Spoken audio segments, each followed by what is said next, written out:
Nukes are back.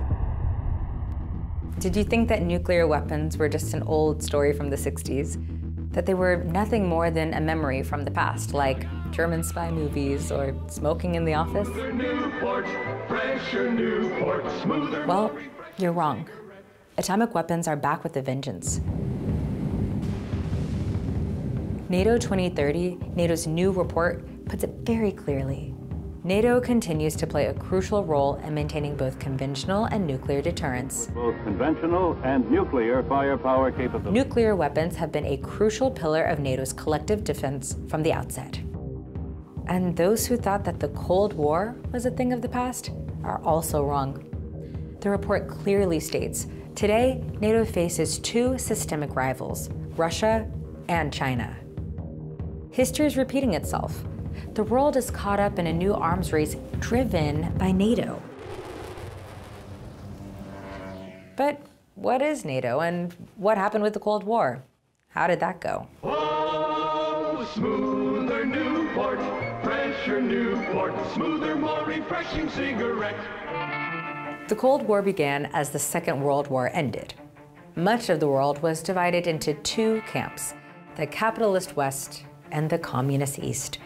Together, they had defeated Hitler's fascism, but immediately afterwards, relations broke down. The West European and North American countries set up NATO, the North Atlantic Treaty Organization, a nuclear-armed military alliance. A peace project, they said, to unite against the communist threat. The NATO narrative was simple. If you make trouble with one of us, you make war with all of us. It was the start of a disastrous arms race.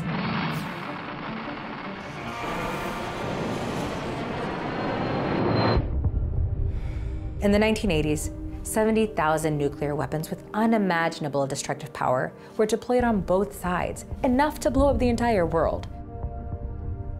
Doesn't sound very safe, does it? When the wall came down in 1989 and the Soviet Union fell apart, NATO had a problem. There was no enemy left, and everyone expected NATO to wind up. The world was hoping for a period of peace and disarmament. But the Western countries didn't want to say goodbye to their military project, so they changed the NATO narrative.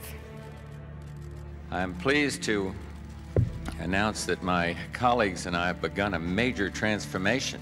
NATO rewrote its own mission statement, from being an alliance for mutual defense to one with the freedom to intervene in other parts of the world.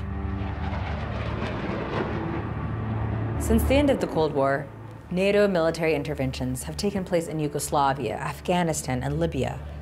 Thousands of civilians have been killed as a result, and nowhere has real peace been achieved. NATO countries also give support to inhumane regimes, such as Saudi Arabia, which has been waging a brutal war in Yemen since 2015, and is the major buyer of European and American weapons. $3 billion, $533 million.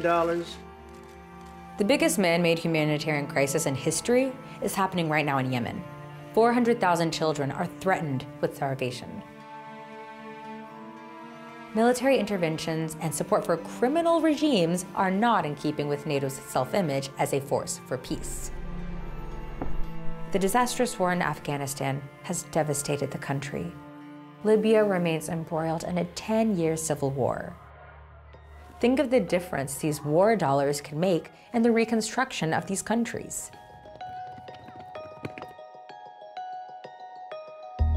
Today, military expenditure is higher than ever before. Worldwide military expenditure has risen to almost 2,000 billion US dollars.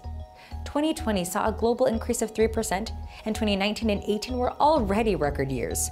Okay, so some are gonna say the Soviet Union has fallen, but Putin is no saint, and there are new superpowers like China coming up, so we should not be naive about the dangers. But it's NATO that's driving the new arms race. Military investment is rising fastest in the NATO countries. Military budgets in the US and Europe are rising twice as fast as in the other continents. Behind the scenes, a powerful arms industry is making sure they are well served. they saw their sales increase by 8.5% in 1 year. For years, the so-called Russian threat has been cited as the reason for increasing military spending, even though Russia's military budget is barely 7% of NATO's. It is no surprise that NATO is facing more and more opposition. Protest movements are springing up all over the world, and public opinion is tilting. 80% of Europeans are resolutely against nuclear weapons.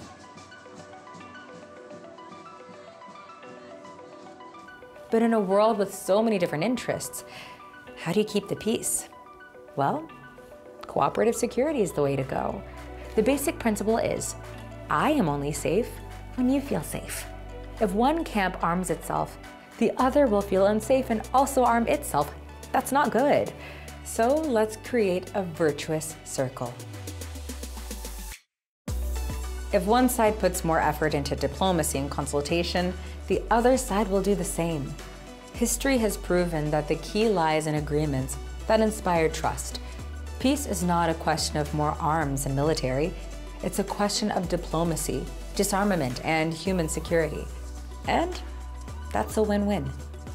Disarmament not only reduces the risk of violent confrontations, it also frees up resources that are needed to invest in people and the environment. And that in turn can create more security, and that is good for all of us.